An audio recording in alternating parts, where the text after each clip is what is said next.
Further, Attorney General Barr and Deputy Attorney General Rosenstein concluded the investigation did not establish that the president engaged in obstruction of justice. So, 2 years, thousands of subpoenas, hundreds of search warrants, hundreds of witnesses, millions of taxpayer dollars, and these are the findings, Madam President. No collusion, no conspiracy, no obstruction. What the investigation did produce, it seems, is a deep examination of Russia's efforts to interfere in the 2016 election. The Attorney General reports that Russia carried out online disinformation campaigns and computer hacking efforts designed to sow discord in our nation and interfere in American politics. It is deeply disturbing that the Obama administration was apparently insufficiently prepared to anticipate and counter these Russian threats. It was hardly a secret prior to November 2016 that Putin's Russia was not and is not our friend. And yet, for years, the previous administration ignored, excused, and failed to confront Putin's malign activities, both at home and abroad.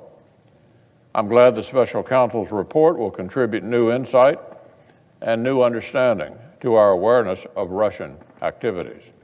I look forward to the release of more information in the coming days, as the Attorney General has said he intends to do in consultation with Special Counsel Mueller.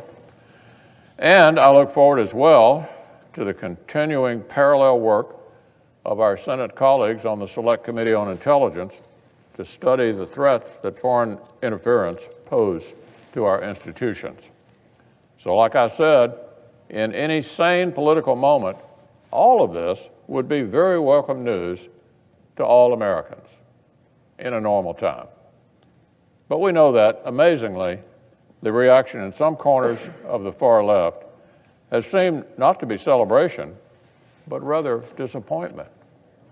Huge components of the Democratic Party and their media allies have spent literally years spinning intricate theories about this presidency and trying to sell the American people on their wild claims.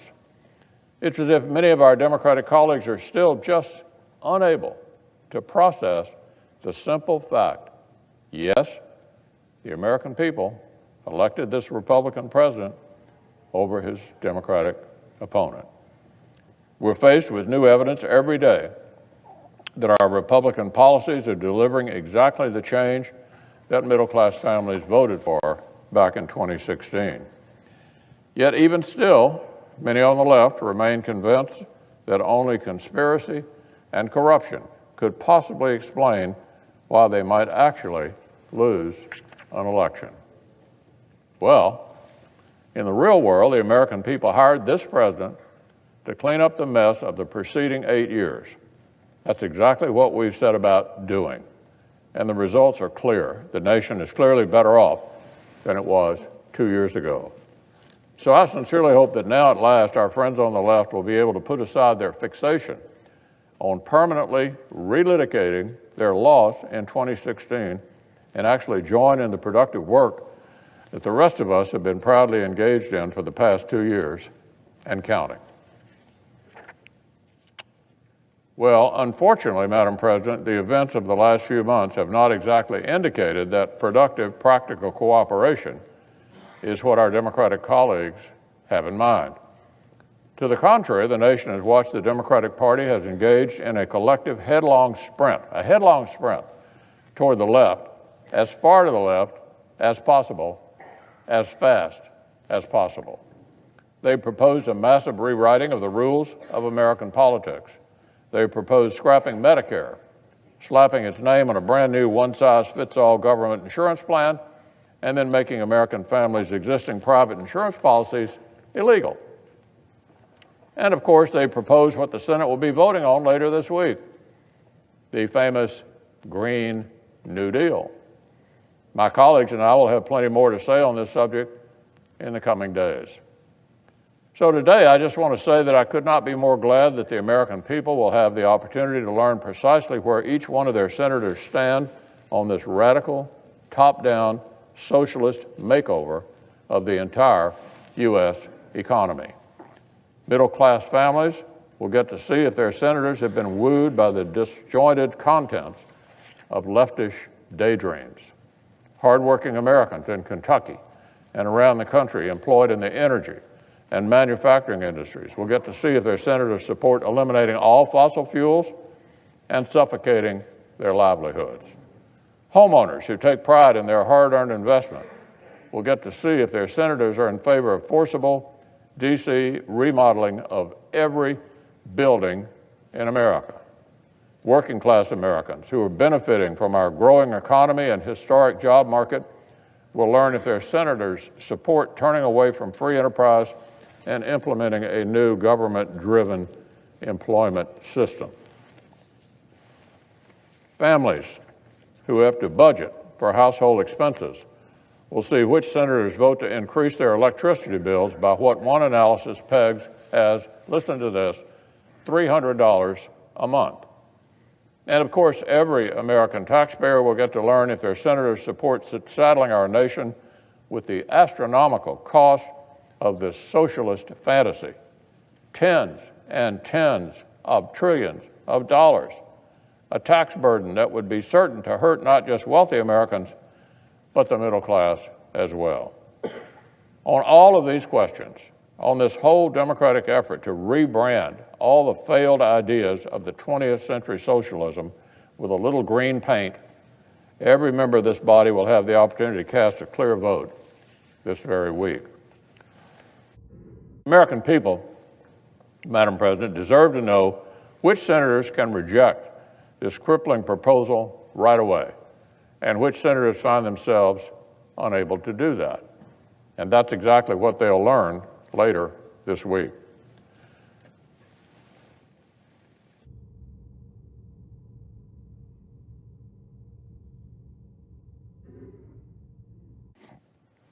But first, later today, the Senate will vote to advance the nomination of yet another of President Trump's qualified choices for the federal bench. Richard Beatty of Arizona has been tapped to serve on the Ninth Circuit Court of Appeals. She brings with her well-rounded experience as a legal professional. She's a two-time graduate of Arizona State University and has served with distinction at the Department of Justice, the Office of the U.S. Attorney for the District of Arizona, as a special counsel in private practice, and most recently as a magistrate judge. Our colleagues on the Judiciary Committee saw fit to forward Ms. Bade's nomination with bipartisan support, and I hope all senators will join me in voting to advance it later today.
Madam President, Democratic leader. first, all of us heard the sad news today. Nice for him, sad for us, that Tom Udall will not seek re-election. He is one of the most principled, hardest-working senators we have. He's bright, he's dedicated, and he has such integrity, which runs in the Udall family. When he gets up to speak, every senator, Democrat and Republican, always knows how well thought out his remarks will be and how sincere they are. He's not doing this for some angle or political purpose. He's just the kind of person the Founding Fathers wanted to serve in the United States Senate. His leadership on reforming the campaign finance system, on protecting the environment, on advocating on behalf of Native American communities, shepherding legislation to protect America from harmful chemicals, and so much more has been invaluable. We'll all be saying more about Tom in the next little while, but we will miss him. He's been a wonderful senator, a great friend, and a wonderful member of this caucus. Now, Madam President, I'm going to speak briefly on the matter of climate change, and then I'll address the matters relating to the special counsel's investigation. During the last month, this chamber has been the forum for debate of a topic I never thought I'd see Republicans raise on their own: climate change. They've long been the party of climate change denial, with President Trump as the climate change denier-in-chief. It's an awfully difficult position to defend. It becomes more difficult every week and every month, and it's directly at odds with strong consensus views of scientists in the United States around the globe. As our weather changes, as we face more disasters, the average American more and more is saying, uh-oh, climate change.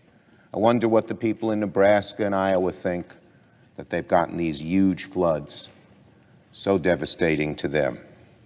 So it's long past time for Republicans to take the issue seriously. This chamber is supposed to debate the most serious issues of our day. Climate change is at the very top of the list and shouldn't be an exception. That's why for a month, all 47 Democrats have asked our Republican colleagues 3 simple questions which none of them will answer. They're going to have to answer it sooner or later. 1, do you agree that climate change is real? 2, do you agree it's caused by human action? And 3, do you believe that Congress should take immediate action to combat its effects? We're not prescribing one part or another. We're saying, let's debate it. Let's not do a sham vote that's meant to embarrass one person or another. This is too serious an issue for that. Republicans owe the American people some real answers, not games. Because just over the last week, as I mentioned, in the plains of Iowa, we saw the devastating effects of climate change with devastating clarity. The kind of weather we saw in the Iowa plains has no precedent. It was the equivalent of a Category 2 hurricane lambasting the heart of the Middle West. Our hearts are with the people whose homes were destroyed or damaged, whose farms are decimated, the animals that were lost. The science is clear. A changing climate and warmer air make these freakish weather incidents more likely, more intense. Now, Republicans may want to keep their heads in the sand. I think that's a loser for them, especially among younger voters, younger voters, younger voters. Like in so many other issues, our Republicans are clinging to the past, not looking at what's happened. But Republicans do so at their own peril. With each passing year, their climate change denial is increasingly out of step with American people. A majority of Americans, 2/3, including a large percentage of Republicans, believe climate change is real, believe human action has accelerated its pace, and they know it for a very simple reason. They can see it themselves. On the South Shore of Long Island, very Republican areas all of a sudden, after Sandy, understood the need to address climate change. And that's happening all over the country. Every time a fire devastates California, another hurricane strikes the Gulf states, biblical flooding strikes some part of the country or other, the American people see the effects of climate change. They see them personally, not theoretically. That's what's happening. Indeed, scientists in the U.S. and Canada now say that evidence for climate change has reached a, quote, gold standard of certainty. And so what have Republicans done about it? Rather than take these warnings seriously, they choose to play games with our planet's future. Rather than get serious about the world our children will inherit, Leader McConnell is elected to push a sham vote on their version of the Green New Deal. And they'll play that game right before voting on funding for natural disaster relief. Let there be no doubt, these disasters are magnified precisely because of climate change. I cannot fathom the level of cognitive dissonance required to schedule these two votes right after one another. But, Mr. President, no one's fooled by the Republican attempts to posture and politicize climate change. If they really want to debate the issue, let's debate it. Let's bring different views to the floor. Let's see how people vote. Let's not put something on the floor for the first time, a serious proposal on climate change, which the leader has never put on the floor. Let's debate them all. We're not getting that to happen. Oh, no. Just a game. Politics, politics, politics, which the American people on this issue and so many others dislike. So, let Republicans come at us with all they've got. The facts are on the people who understand that climate change is real. It's no wonder our Republican colleagues don't want a real debate but a game. But the American people are not going to be fooled by the Republican stunt vote. Democrats were prepared to take bold action to address the climate change crisis head on. That's why we're pushing for a creation of a bipartisan committee on climate change so we can examine this issue with the level of urgency and depth it deserves. I urge my colleagues on the other side who know the truth to speak out and join us as we try and put a halt to the greatest threat of our time. Now on another matter.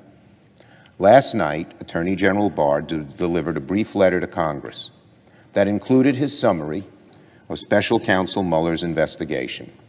We have all seen the Attorney General's letter, but none of us, neither the Congress nor the public, has seen the report itself.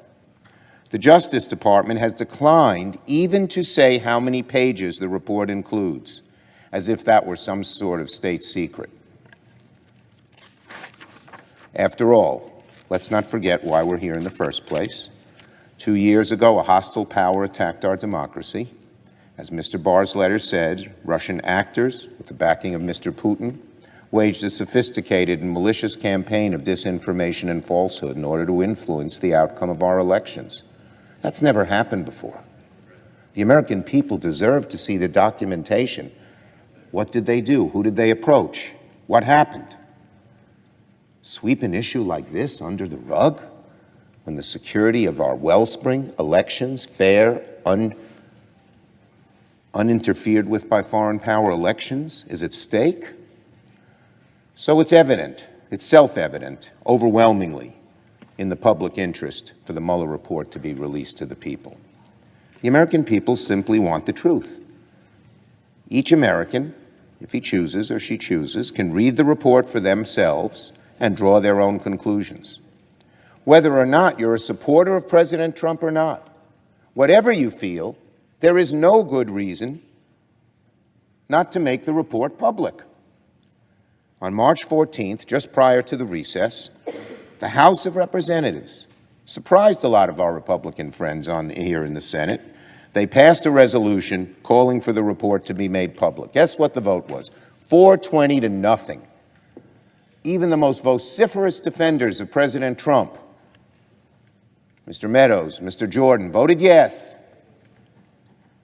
When the resolution arrived here in the Senate, I asked unanimous consent and that it would be adopted. I thought it would be. Regrettably, one senator objected. The senator from South Carolina, my friend Senator Graham, said he wouldn't agree to the resolution unless it was amended to call for a special prosecutor to investigate Hillary Clinton. And so the Senate was unable to pass a resolution that passed the House unanimously without controversy. In fact, President Trump has said even before the report came out and repeatedly afterwards, several times, he supported passage of the House resolution. He supports making it public. So have a good number of my Republican colleagues, a whole bunch today. So in a moment, I'm going to renew my request of March 14th that the Senate adopt House concurrent resolution calling for public release of the Mueller report. Now that President Trump supports public release of the report, there's no good reason for anyone to object to this request.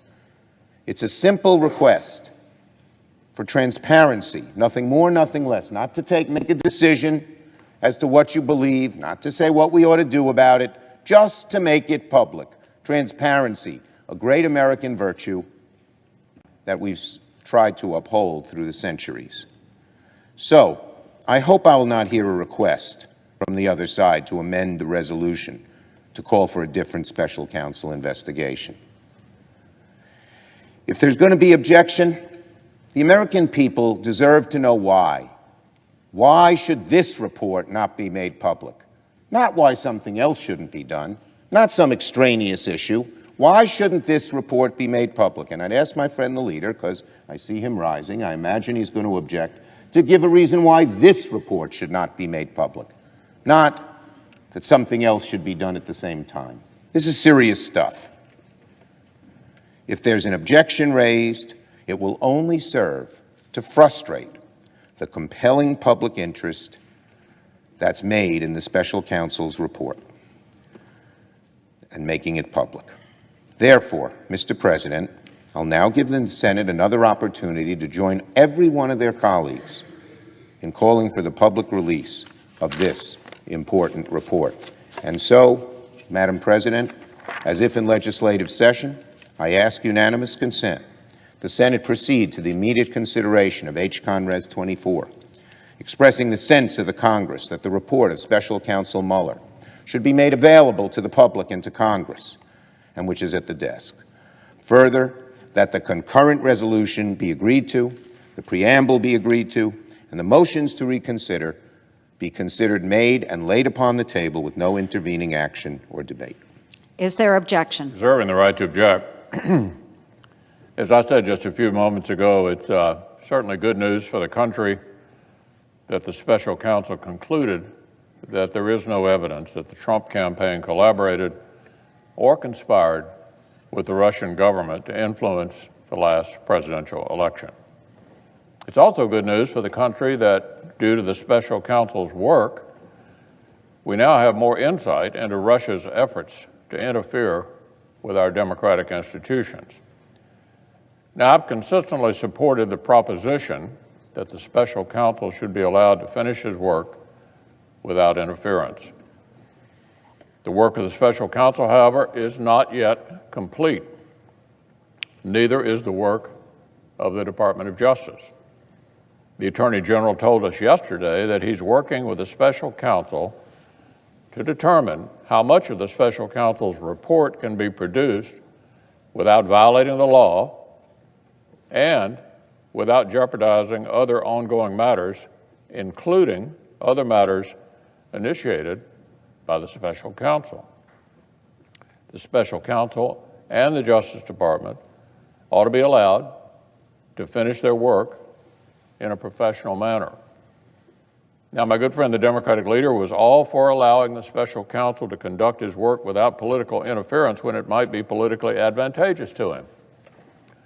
But apparently, my friend from New York is not for allowing the special counsel to complete his work with the Justice Department according to his best professional and legal judgment, when that might be inconvenient to my friend's own current political purposes.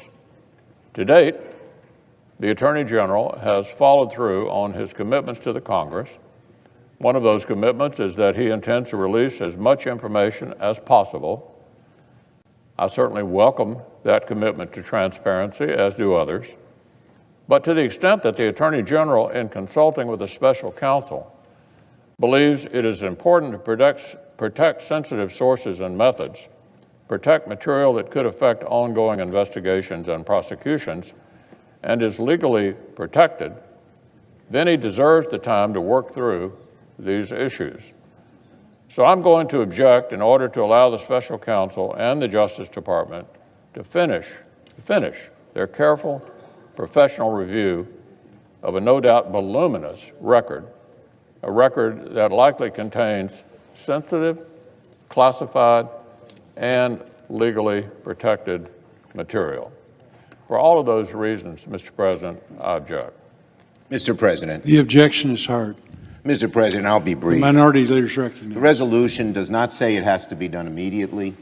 The resolution certainly allows for the Attorney General to make sure that nothing is released that violates the law. All it says is it ought to be released.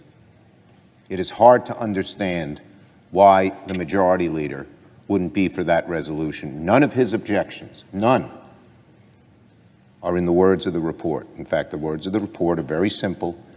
It should a sense of the Congress that it should be released. Not when, not in violation of the law, not in a hurried matter, just be released. So I'm sort of befuddled by at least the Majority Leader's reasoning in this regard, because it is not in the words of this resolution. Yield the floor. Majority Leader. The country and the president have had to wait for 2 years. It's been going on for 2 years. This very extensive investigation took 2 years to be concluded. So look, it's not unreasonable to give the special counsel and the Justice Department just a little time to complete their review in a professional and responsible manner. Remember, as I said earlier, we're likely dealing here with potential other prosecutions, classified information, damaging people's reputations. There's no evidence that the Attorney General is not going to produce as much information as possible for all of us. And that's why I objected. I think it's a reasonable thing to do. We've been waiting for a long time for this report to wrap up. It's largely good news, not just for the president, but for the country. Mr. President, Minority Leader. again, this language was good enough for every Republican in the Senate, as well as every Democrat. The president himself says it should be released. It's hard to understand why the Majority Leader should stand alone with objections no one else found to be reasonable or sustainable and oppose this resolution. The report should be made public, and the Senate should resolve that it should be. I yield the floor.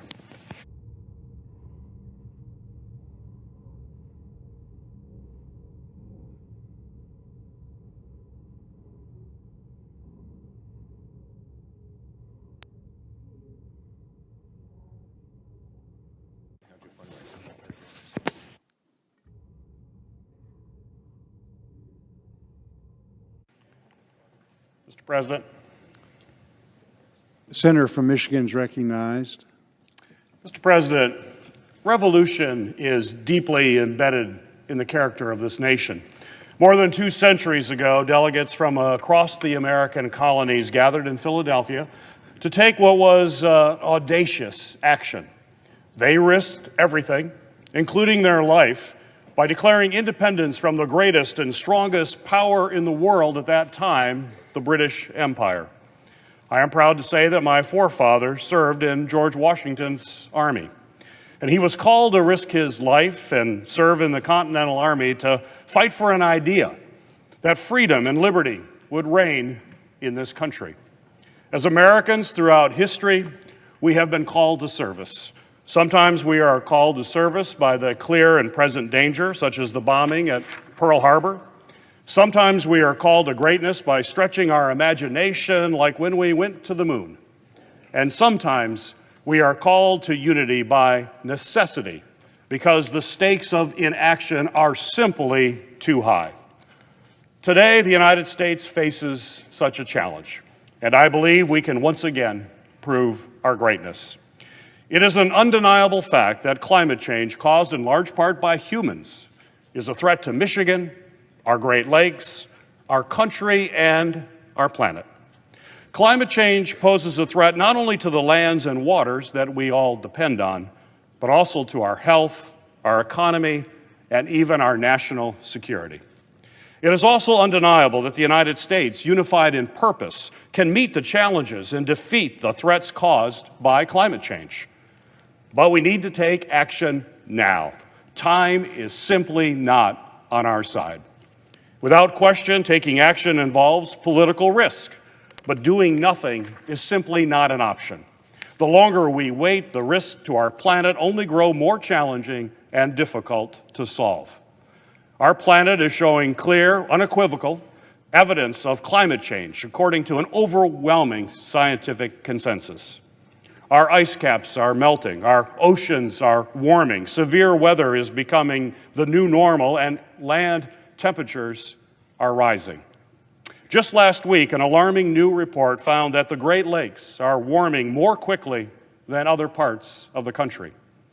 This change will negatively impact fish species, lead to more algal blooms, cause flood damage to communities, to homes and businesses, and irreversibly alter a sensitive ecosystem that provides drinking water for 40 million Americans. I represent the Great Lakes state, and climate change threatens our economy and our way of life. Mr. President, I'm disappointed that instead of working together on common sense efforts and treating climate change with the seriousness that it deserves, the Republican Senate Majority Leader has chosen to waste limited floor time on a political stunt. What we should be doing is having a thoughtful debate on the need to address a significant threat to our country. Rather than playing partisan games, it is time to find unity and take bold action. The Senate must come together to pass real concrete policies that will help mitigate climate change and wean us from our dependence on fossil fuels. I know it's possible because I've worked on bipartisan efforts with my colleagues to advance clean energy and lower greenhouse gas emissions. Together, we have advanced technology innovation, fueled our nation's transportation with cleaner energy, bolstered our nation's infrastructure to be more resilient to climate impacts, offered incentives for carbon capture sequestration, and boosted energy efficiency. These are all accomplishments that we have done together, but more needs to be done. This Congress, as we consider a surface transportation reauthorization package as well as a new Water Resource Development Act, it would be foolish to ignore climate impacts as we spend taxpayer dollars for infrastructure. We must seize the opportunity presented by a clean energy economy to continue driving American innovation while creating sustainable, good-paying jobs. Today, our auto industry in Michigan is rapidly working to advance electrification. Just last week, General Motors announced plans to add 400 jobs and invest $300 million to build a new electric car at their Orion plant. But despite these efforts, our state and our country have been hurt by the lack of a coherent, cohesive, and forward-looking policy that grows our economy while protecting our environment. We need a policy that ensures renewable energy is produced here in America and done in a way that creates jobs and strengthens our national security. And I know that we can do it if only we can find the political will. Together, we can effectively confront climate change in a way that benefits Michigan workers and families, our Great Lakes, and the entire country. The science is clear, but time is not.